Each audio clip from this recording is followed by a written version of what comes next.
California dreaming about. Hey everybody, this is Nick. Today I have Apple Monster Taylor Android. He's with us today. We're gonna be What's up? discussing we're gonna be discussing mental health awareness and how that affects the community. If you follow some of the use of force videos I did, and the videos about violence and violent crimes and firearms and stuff like that, we're going to try to see if one of the reasons for some of the violence could be mental health, and most likely is. What do you think, Tola? Oh, I most definitely think it is. See, It can be a lot of things. I like to say you never know what happens behind closed doors. Whether it be family issues, separations from, significant others, whether it be marriage or relationships, things like that, and there's just a lot of other things that could affect that. Well, I do agree. I would like to think that when you look at the way people are being raised and what they're being taught, Yep. and the families, people are just getting divorced and not staying together. Yeah. The kids have definitely. a hard time growing up. And something today is like we talk about all the time, is social media. You never get away from your bullies or whatever because Definitely. of you're on social media. So now these people are, blowing you up, terrorizing your life on social media. So yeah. Yeah. No, I definitely agree. And that's um that's a really big thing, especially like if, like, how do I put it? Just people you hang with, um, especially if you get introduced to the wrong crowd, it affects you mentally in a lot of ways. Like, you can be one way, and then depending on the crowd you hang with, they can change people, and you suddenly take the wrong turn. It's like you're a new person. You know what I mean? I have a question, right? How Sure. if you were in that situation where you have a bad friend group that's got some not so good tendencies, how can you get out of that situation without breaking friendships? How do you if you were to give advice to someone on how to get out of that type of relationship, what would you say? I've been through things before where, I don't like a certain person, and my other friends do. Sorry, I have my phone right here ringing. Who's got a landline in 2021? A Swedish. Listen, this landline is more telemarketers than anybody else.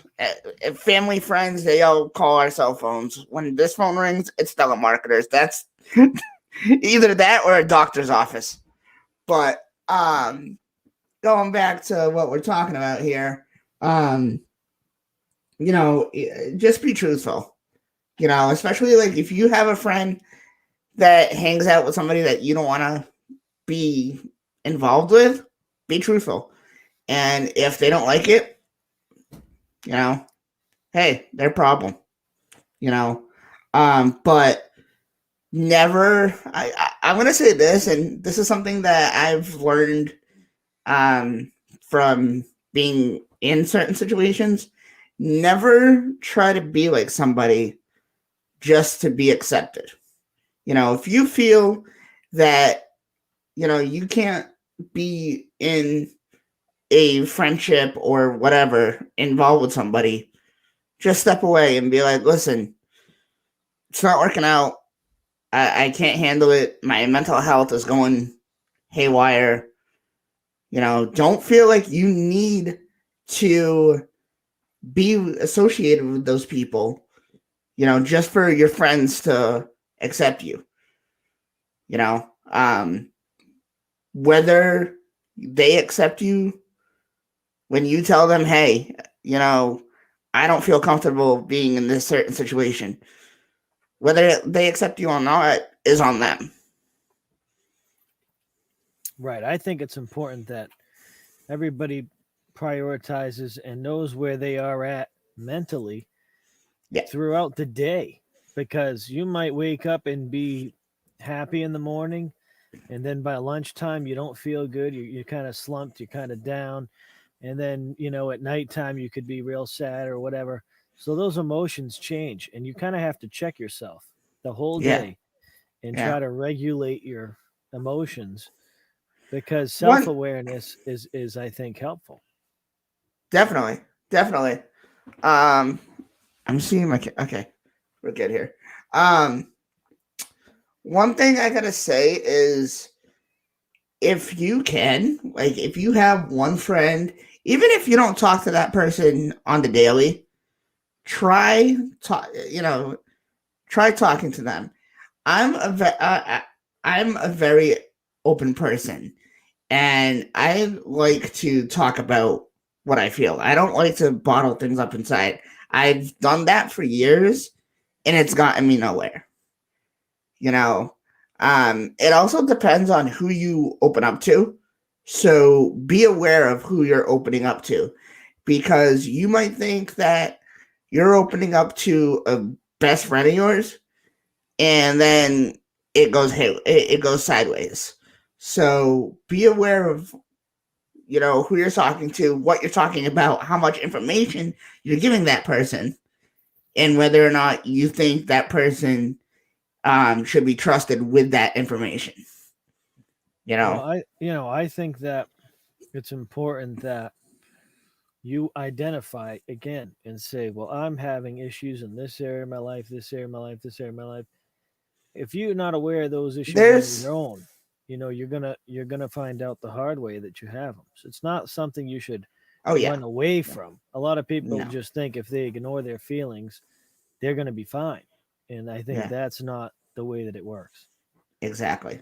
I want to touch on this now as we look at the gun violence this weekend. This past week, actually, I think Friday, 9 people were shot in Providence, and then they had another 2 get shot yesterday. So the question is, do you think that besides gangs and drugs and money, do you think that there's a mental health aspect in that regard, in that community, possibly, that pushes Oh, people that definitely is. to commit crime? Oh, definitely. How can it help them? I mean, to that point, is there a way to help? I mean, what's done is done.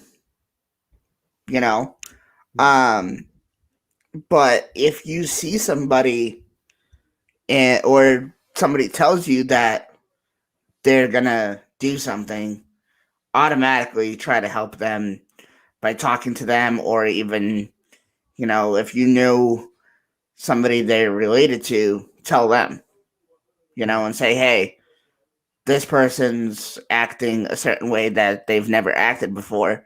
Watch out. Sure. I think that in the communities where we're watching this gun violence, it really does, not to sound heretical, begin in the home. I think that it's good to have a good family foundation, but it's also important that, if you're living in a neighborhood where you see this sort of thing happen, that you realize that lifestyle is not normal, and that you are important and valuable, and you can do whatever you want with your life. You don't have to stay in a toxic environment. But because people see that, that's something that's being passed on as a tradition, and and that's kind of scary. Really. Yeah, definitely. I want to talk about another thing, as you mentioned. Sure. Sure. So, if you know someone who's going through this mental health crisis, right? Mhm. Yep. What are some things you would look for if somebody didn't come out and say that they were down, but what are some things you would look for in somebody who's depressed or struggling? For me, it would be like. Sorry, I thought somebody fell down the stairs or something. For me, it would be, you know, let's say, you and I talked, on like the daily or whatever. And then all of a sudden we haven't talked for weeks, months, whatever. I would check in and be like, hey, what's going on? You used to talk to me every day and now you don't. Are you okay? Check up on people because that right there can make a difference. I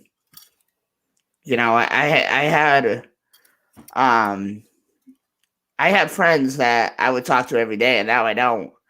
And occasionally I'll check in and be like, "Hey, what's going on?" We haven't talked.